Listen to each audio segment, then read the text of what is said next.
On what seemed like an ordinary morning at a small roadside diner, the door suddenly swung open. 4 men in black suits stepped inside, followed by 2 distinguished lawyers. They didn't order food. They didn't look for a seat. They asked only one question.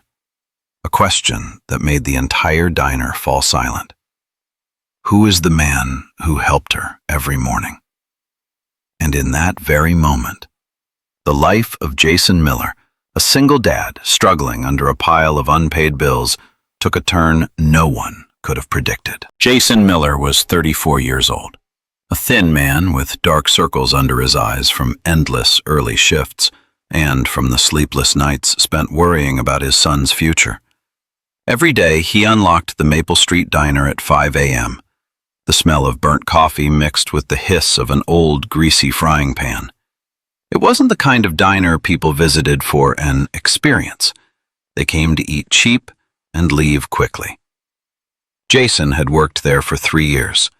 3 years of juggling rent that went up every quarter, bills scattered across the kitchen table that never seemed to disappear, and Max's shoes, the 8-year-old boy outgrowing them faster than Jason could afford. His co-workers sometimes looked at Jason with eyes that were half sympathy, half exhaustion. They thought he was obsessed with work, but in truth, he was just trying to raise a child with everything he had.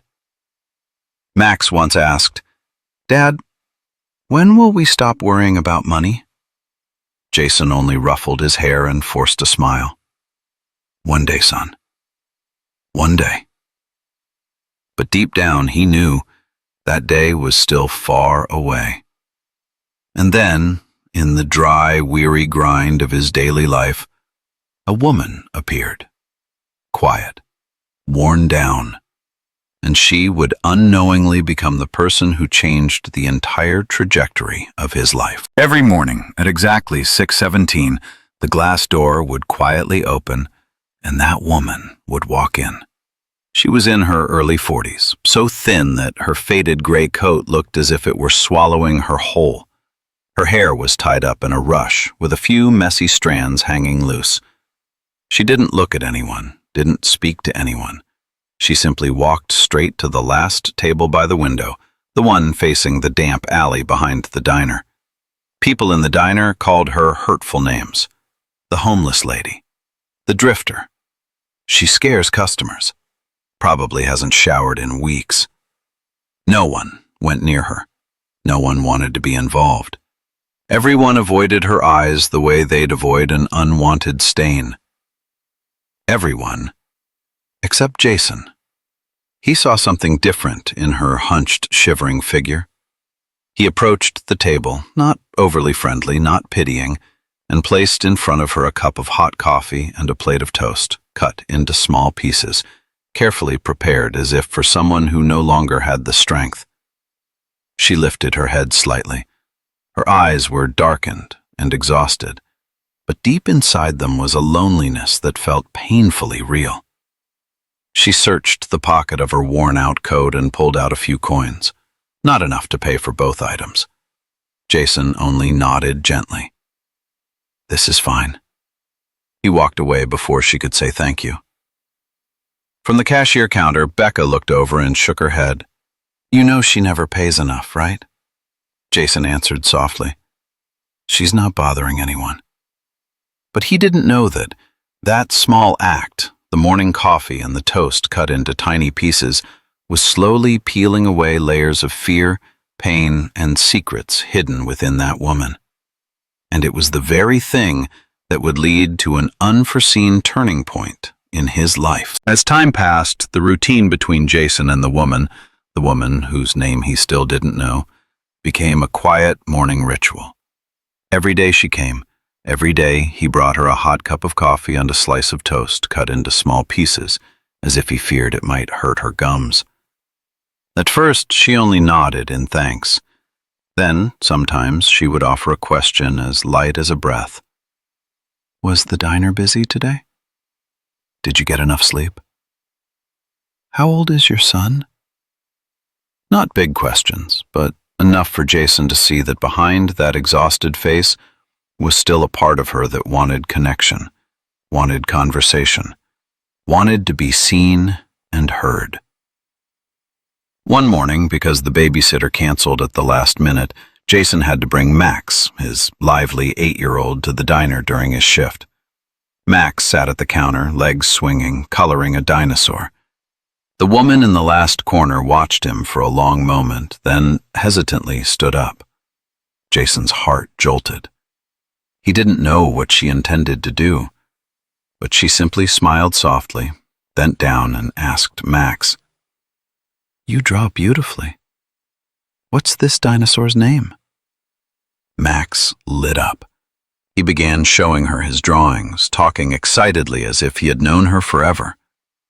Then she picked up a napkin, folding each crease slowly, but with remarkable precision. In a few dozen seconds, the napkin became a tiny paper crane. She placed it in Max's hand. The boy's eyes widened. "Wow! Can you teach me?" She nodded, and the two of them, a homeless woman and an 8-year-old boy, sat side by side folding little white cranes from old napkins. From behind the counter, Jason watched quietly. Inside him rose an extraordinary feeling, warm yet tightening his throat, as if she weren't a stranger, as if she had once been part of a family and had known how to love someone deeply. Then Max looked up and asked a question so innocent yet piercing. "Miss, why do you look sad?" Her hands froze, just for a second.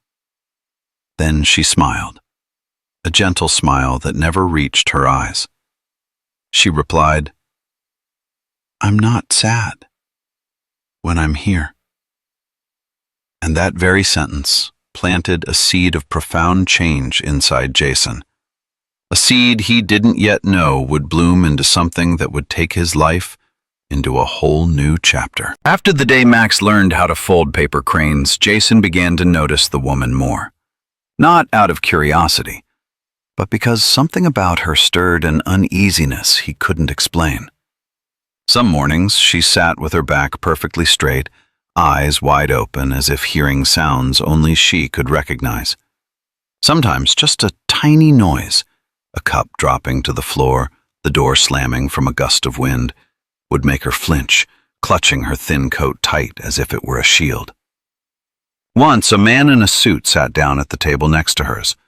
He hadn't even finished pulling out the chair when she shot to her feet and backed away, as if he had touched an old wound. Her coffee spilled across the table. She trembled violently. I'm sorry. I'm so sorry." The man didn't even bother to look at her. He simply shook his head and moved to another table. Jason rushed over with a towel. He wiped the table, refilled her cup, and placed it gently before her. "It's okay. It was just an accident." She shook her head, eyes reddening. "No, it wasn't an accident.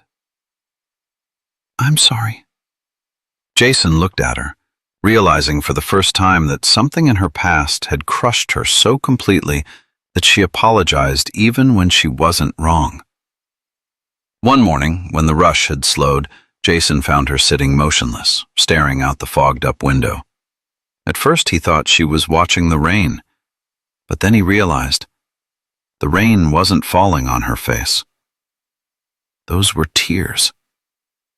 She wasn't sobbing, she wasn't breaking down, just silent streams running from hollow eyes, as if she could no longer feel herself. Jason walked closer, intending to ask, but the moment he opened his mouth, she quickly closed the small notebook on the table. An old leather notebook, its edges yellowed, with nothing written on the cover. And the moment Jason caught sight of it, she tore out a page, crushed it, and stuffed it into her coat pocket as if terrified someone might see it. Jason stepped back, pretending to be busy with a cleaning cloth. The only thing he was certain of now was that she was carrying something unbearably heavy. Something Jason didn't know, and perhaps something even she was trying to escape. That afternoon, when he gently asked, "Have you eaten yet?" she only nodded faintly. But when Jason brought her a free sandwich he accidentally made, she took it as though she hadn't eaten in days. She never spoke about herself. Not once did she volunteer any personal information, just a few small questions about Jason, about Max, about life. But then, suddenly, she looked at him for a long time and asked, "Do you ever feel like you exist, but no one really sees you?" Jason froze. He didn't know that this wasn't just a question. It was a small plea from someone who had walked in darkness for far too long. Then one morning, right at the time she usually arrived, the diner door remained still. No bell, no faded gray coat. No one walked toward the last booth where she had sat for weeks. Jason hesitated mid-pour with the coffee pot. He tried to reassure himself. Maybe she was just late, or maybe the morning fog made her slower than usual. Even so, he prepared a hot cup of coffee, cut the toast into small pieces just like every day, and gently placed them on the empty table. The table suddenly felt unfamiliar, like a doorway opening into an invisible void. The next morning, she still didn't appear. Jason realized he kept glancing at the door. Each time the bell rang, he looked up with hope, only to be disappointed when all he saw were hurried strangers. Becca let out a sigh. "I told you, people like that never stay long." Jason didn't answer. He didn't want to hear anything like that at the moment. That evening, after his shift, he put on his jacket and walked around the entire neighborhood, the kind of places people never bother looking at. Under the grocery store awning, the park bench was littered with dry leaves. The late-night bus stop glowed under a weak yellow light. By the parking lot behind the diner, even the old staircase steps where someone occasionally slept. Jason searched the places no one thought to search, but he found nothing. No sign, no clue, no shivering woman in the cold. No one who might need the hot cup of coffee he still wished he could bring. The next night, Tony joked, a careless comment that made the air turn heavy. "Maybe she's dead somewhere." Jason snapped around. "Don't say another word." The entire diner went silent. No one had ever seen Jason react like that, but in his eyes was a fear they had never witnessed before. The fifth morning was the emptiest. Jason still prepared her coffee, still cut the toast the same way, still placed them in the same spot. The coffee cooled. The toast dried out. No one touched them. To others, it was just an abandoned meal. But to Jason, it was the only way he could hold on to the hope that she was still somewhere and might return at any moment. That night, Max tugged at Jason's sleeve and asked softly, "Dad, is she not coming anymore?" Jason pulled him close. "I don't know, son." That night, Jason could barely sleep. Every gust of wind against the window, every car passing on the street made him feel as if she might be out there needing help, or worse, not strong enough to make it to the diner. Though he couldn't explain it in words, that woman had become a small but essential part of his life, and of Max's too. And the scariest thing was not that she disappeared, but Jason realized he cared about her far more than he had ever admitted to himself. That morning, while Jason was replacing the sugar jar at the counter, the familiar sound of the doorbell suddenly chimed. The sound was slight, but it tugged at his entire heart. He looked up and nearly dropped the stainless steel lid in his hand. The woman was standing right there, in the pale morning light. Her faded coat looked even thinner than before, her shoulders drooping as if she had fought through an entire cold night outside. Her face was hollow, her dark circles deep and sunken, and her steps carried the weight of someone too exhausted to stay on their feet. Jason didn't say anything. He turned away quickly, not to avoid her, but because his throat suddenly tightened. He made the hottest cup of coffee of the day, cut the toast into even smaller pieces than usual, then carried them over and placed them in front of her. She looked up, her lips trembling as if she wanted to say many things, but instead she only bowed her head. A bow that held both gratitude and overwhelming fatigue. Jason sat down in the seat across from her, for the first time not walking away immediately. He asked softly, "Are you okay?" She glanced at him, then shook her head very slowly. No hiding, no pretending to be strong, just the honest shake of someone too worn down to lie. After a while, she exhaled shakily, her voice so soft it almost cracked. I'm sorry for disappearing." Jason responded instantly without thinking. "You don't have to apologize, I was worried about you." She looked up at him, the look of someone unfamiliar with genuine care. In that moment, Jason realized, sometimes a single small sentence, it's enough to break a broken heart. When the diner grew quiet, she wrapped her hands around the warm cup, holding it for a long time as if trying to hang on to the bit of warmth she had just found. Then suddenly, she asked a question that nearly stopped Jason's heart. "Jason, are you happy?" It wasn't small talk. It wasn't a casual question. It was the question of a soul that had wandered deep into darkness and was searching to see if the person before her was lost as well. Jason answered slowly, "I don't know anymore. I'm just trying to get through each day." She looked at him deeply, then said quietly but clearly, "Getting through isn't living." The words struck directly into the place Jason kept most hidden. He couldn't argue. After a long pause, she asked again, this time even more unexpected. "If you had the chance to start over, just once, would you take it?" Jason almost laughed it off to lighten the moment, but then he thought about the nights spent calculating rent, Max's new shoes, the dreams of becoming a chef that he had shoved aside for years. And he answered truthfully, "If I could, I'd start again. I always wanted to open a small kitchen, a place where I could cook food people would remember." A smile appeared on her face. Not bright, not complete, but the first genuine smile he had ever seen from her. A fragile smile, the kind that could vanish with a single strong breeze. She whispered almost to herself, "Then that's good." Jason frowned, wanting to ask, "What do you mean by good?" But she had already lowered her head and continued eating, her hand trembling with each slight movement.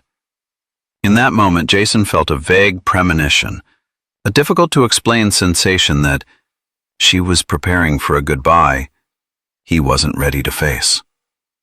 And he didn't know that morning, with the hot coffee and the toast cut into tiny pieces, would be the last morning he would never see the woman sitting in that back booth of the diner. After that morning, the morning she smiled in that strange way and said, "Then that's good," she never came back. Not for one day, not for two, but for many days in a row, long enough that each morning became a small cut in Jason's heart. He still made the hot cup of coffee, still cut the toast into tiny pieces, still placed them in the same back booth, but the steam rising from the cup would fade quickly, like a reminder that some people leave in silence, and we never get the chance to say, "Don't go." Jason tried to convince himself she was just away for a few days, that she would walk through the door again, pull her faded coat closer to her body, and nod at him the way she always did. But deep inside, in the quiet pauses of the morning, he felt something. The kind of feeling people only sense right before something sad happens. A vague premonition, sharp as a blade. Becca noticed him glancing at the door again and again during the shift. She sighed, her tone half sympathetic, half warning. "Jason, people like her, they come and go. You can't save them." Jason didn't reply, not because he didn't hear her, but because there was something he had never said out loud. He wasn't trying to save her. He just didn't want her to disappear from the world as quietly as if she had never existed. That night, after the diner closed, he took a long walk around town.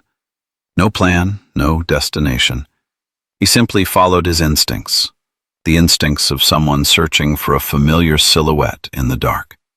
He looked in places no one would think to look, under the awning of an abandoned house, beneath the dim yellow light of the old bus stop, at the corner of the park where a few homeless people curled up under thin blankets, even behind the library, where the wind blew so hard no one stayed long. But he found no trace of her. No old coat, no faded backpack, no small figure clutching her sleeves for warmth. Only the cold wind and the hollow sound of Jason's footsteps on the pavement, echoing like the emptiness in his chest. When he returned home, Max ran to hug him. "Dad, she still didn't come?" Jason knelt, held his son tightly as if afraid of losing anything else. "I don't know, son. I really don't know." That night he couldn't sleep. Every sound outside the window, a passing car, the wind scraping against the roof, made him jerk upright, thinking maybe she was out there somewhere, needing help, shivering in the cold, lying alone in some place no one knew about. But the next morning, she still didn't come. And only then did Jason understand. This disappearance, it was not like the last time. It carried a silence far more frightening than the truth. A silence that told him unmistakably something had happened. And whatever it was not okay. That morning began exactly like every other morning. The faint smell of burnt coffee, the sizzling of toast on the griddle. Jason is standing behind the counter, forcing himself to stay busy so he wouldn't look toward the door too often. The back booth was still empty. The cup of coffee he prepared for her was still steaming. The toast he had cut into small pieces still sat untouched on the plate, like a message with no recipient. And then the doorbell chimed. But it wasn't her familiar, gentle footsteps. It was the sound of heavy, firm, synchronized footsteps.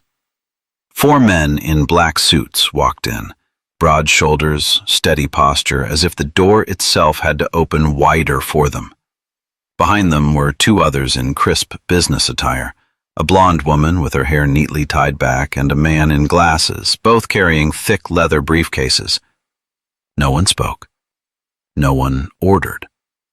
The whole diner suddenly fell silent, as if someone had turned down the volume of the world.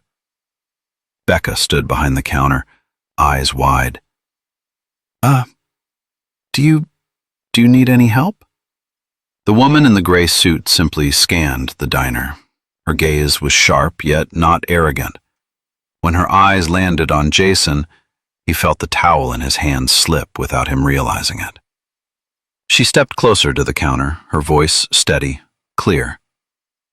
"We're looking for a man named Jason Miller." Becca pointed at him, almost swallowing her breath. That's him?" Jason stood frozen, partly from shock, partly because he sensed something was about to happen, something he wasn't sure he was ready for. The woman approached and extended her hand.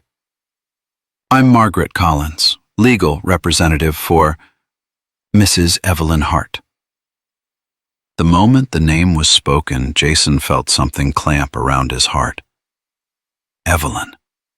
A name he had never heard from her own lips. A name he had wanted to ask for but never did. A name he had been hoping to hear through all the mornings she never returned. He swallowed dryly. Is she all right? Margaret paused for exactly one beat, long enough to drain the warmth from Jason's entire body. I'm very sorry to inform you. Her voice softened. Evelyn Hart passed away 2 nights ago. Cause of death? Heart failure. The whole room collapsed around him.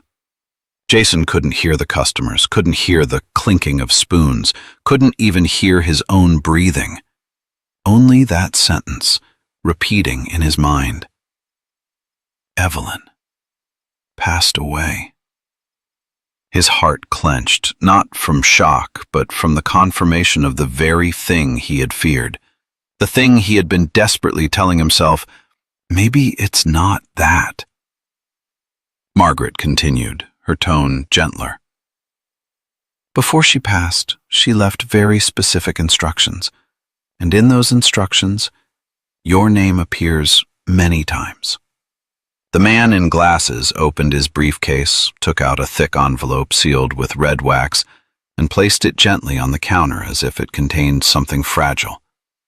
Margaret placed her hand beside it and said, She wanted us to deliver this letter to you personally, along with some important documents. Jason stared at the envelope as if it were a doorway to the truth, a truth he had longed for yet feared to confront. He asked, his voice trembling despite his efforts to steady it. Why me?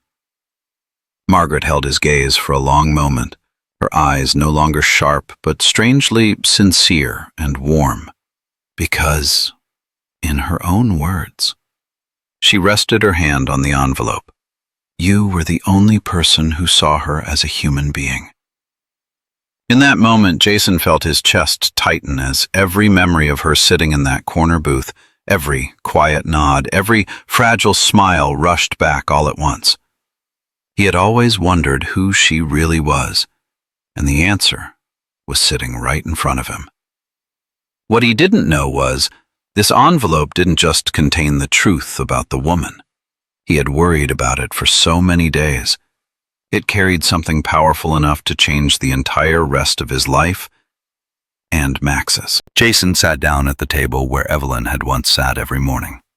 That table, once just an ordinary booth, now looked like a seat for memories, for loss, for things left unsaid. In front of him was a cream-colored envelope, thicker and heavier than a standard letter, a red wax seal pressed with the image of a rose, perhaps the last beautiful thing remaining from the life Evelyn once had. Jason touched it with his fingertips. Just a light touch. Yet his hand trembled. Not from fear, but from the sense that once he opened this letter, his world would no longer remain the same. Margaret spoke softly as if afraid to disturb the moment. You can open it whenever you're ready. Jason took a deep breath. Then he broke the wax and opened the envelope. Inside was a folded sheet of paper written in long, gentle, careful handwriting. The handwriting of someone who had once cared deeply for her own life, but eventually she had no one left to care for her. Jason opened it and began to read. Dear Jason, if you are reading this letter, it means I am gone. Jason froze, his vision blurred from the very first line. I'm sorry I could not say goodbye. I'm sorry I never told you my name. Each word cut into him. Every sentence is a soft but deep wound. I disappeared from my world 2 years ago. When I lost my family, I lost everything that once defined who I was. I no longer knew who I was.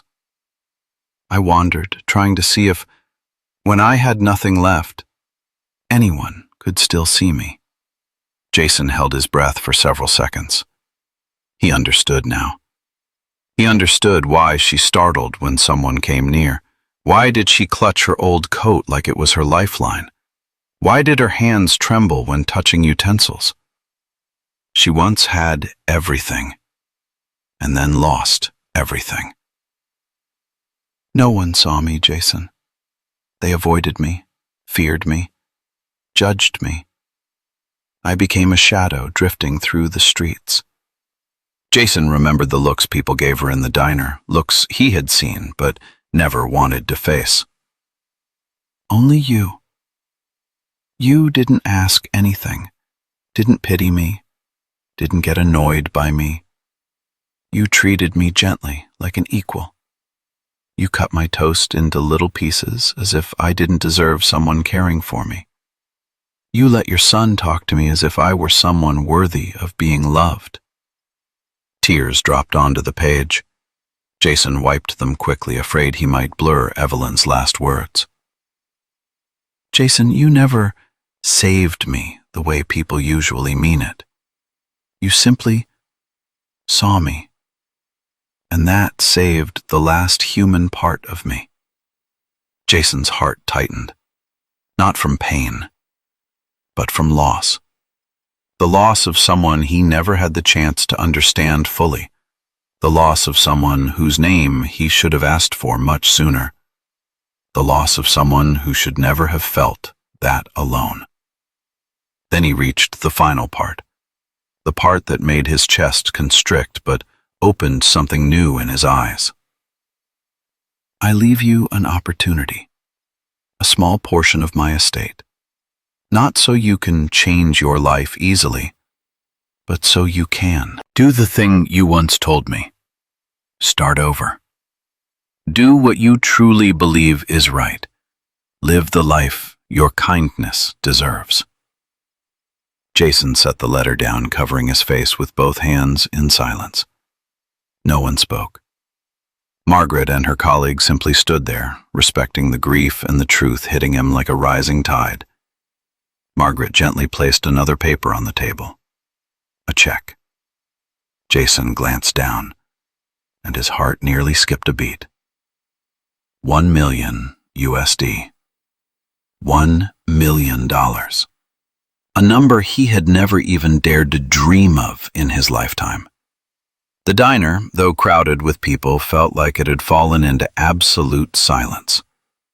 Jason exhaled shakily, his voice hoarse, barely recognizable. Why me? Margaret answered softly, each word like a quiet testimony. Because, in Evelyn's own words, you were the only person who never wanted anything from her. The only person who made her feel human again. Jason bowed his head. Tears fell onto the table, not because of the $1 million, but because of the truth. In the smallest, simplest moments of his life, he had unknowingly saved a collapsing soul. A soul the world had stopped seeing. Jason sat there for a long time, with the clinking of dishes, the murmur of customers, and the hum of the coffee machine around him. But all of it felt distant, fading into the background until only the letter on the table remained, and the tightness in his chest. $1 million. A number that could change his life in an instant. He could pay off all his debts, move Max to a better school, buy a proper apartment, even open a small shop. The dream he once buried under piles of never-ending bills. But as he looked at the check, what rose inside him wasn't excitement, but a strange feeling, like someone had placed a great gift in his hands, not for him to spend, but for him to carry as a responsibility. He remembered each morning, Evelyn curled up in the back corner, holding a hot cup of coffee like she was clinging to the last bit of warmth she had. He remembered her trembling hands as she cut her toast. He remembered the way she looked at Max, with a tenderness and ache, as if she were seeing something she had once lost. None of those moments could be bought with money. but they had changed him. Jason gently placed Evelyn's letter back on the table. He reread the final line, almost whispering, "Live the life your kindness deserves." He understood. The answer was right there. Margaret noticed something shift in his eyes. She asked softly, "Is there anything you'd like us to help with?"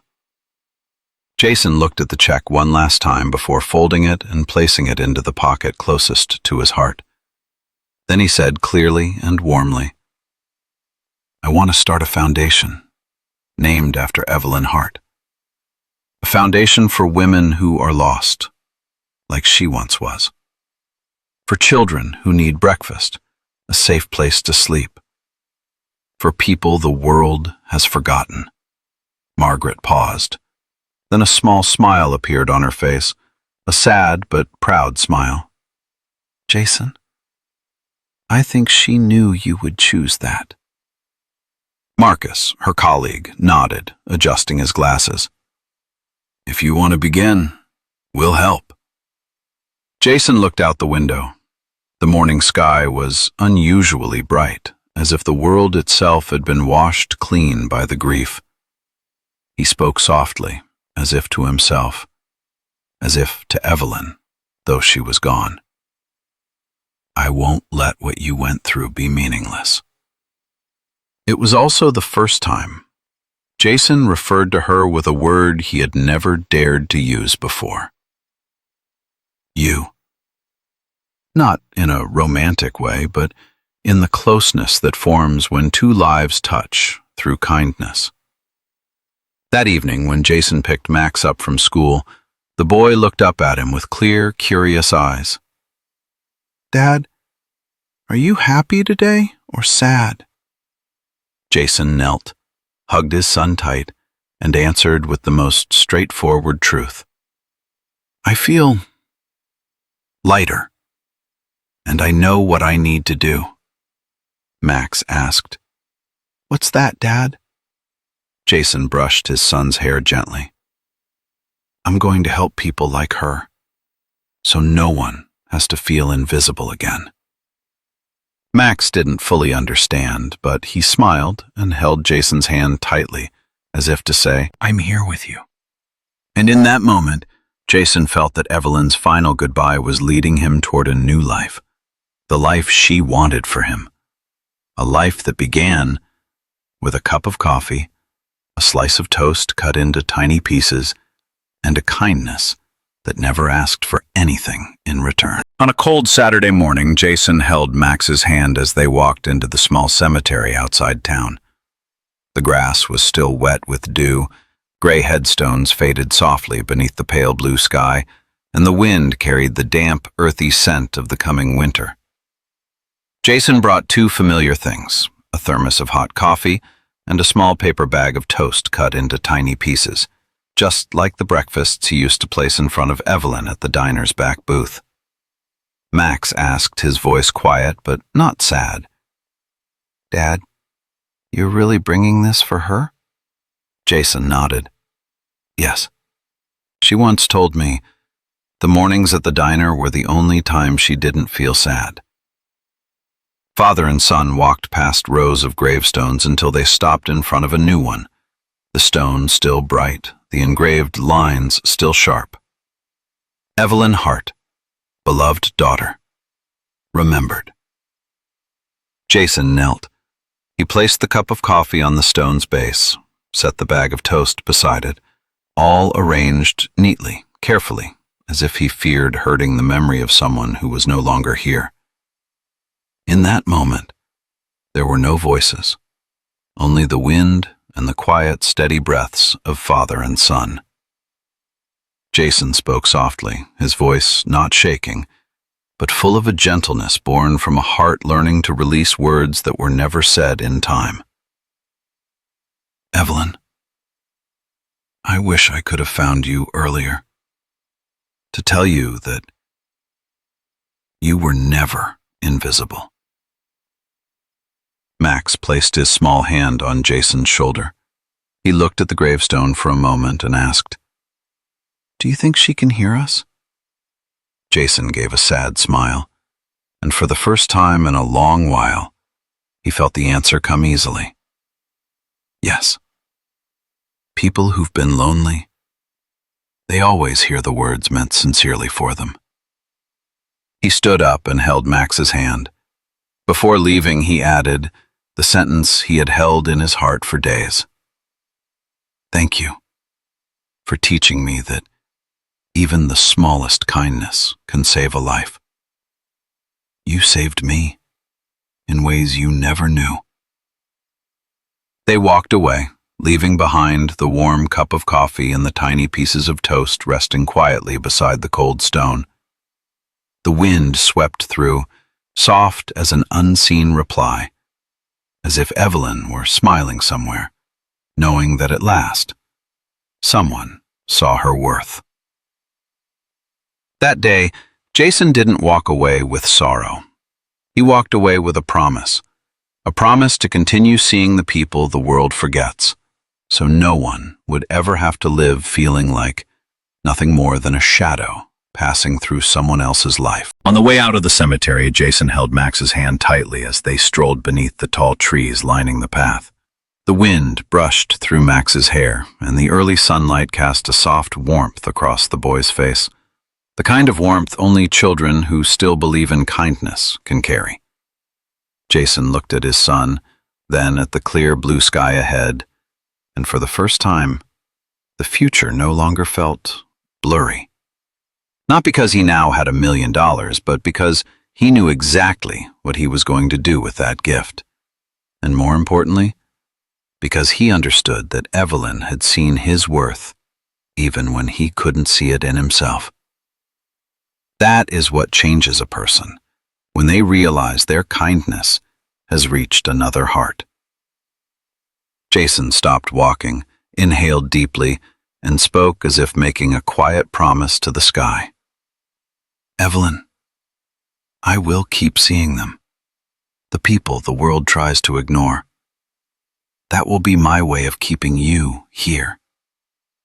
Max looked up. Dad? Is she happy? Jason squeezed his son's hand, smiling warmly. If there's a place for people who've been hurt too much, that's where she is, son. Those 2 lines, simple, yet enough to soften even the toughest hearts, lingered in the peaceful morning air like the final period to a story no one at Maple Street Diner ever expected would ripple so far. And then they kept walking, lighter, steadier, more meaningful than before. Because sometimes a cup of hot coffee and a plate of toast cut into small pieces aren't just breakfast for a stranger, but a reminder that every one of us deserves to be seen, heard, and remembered, even once in our lives.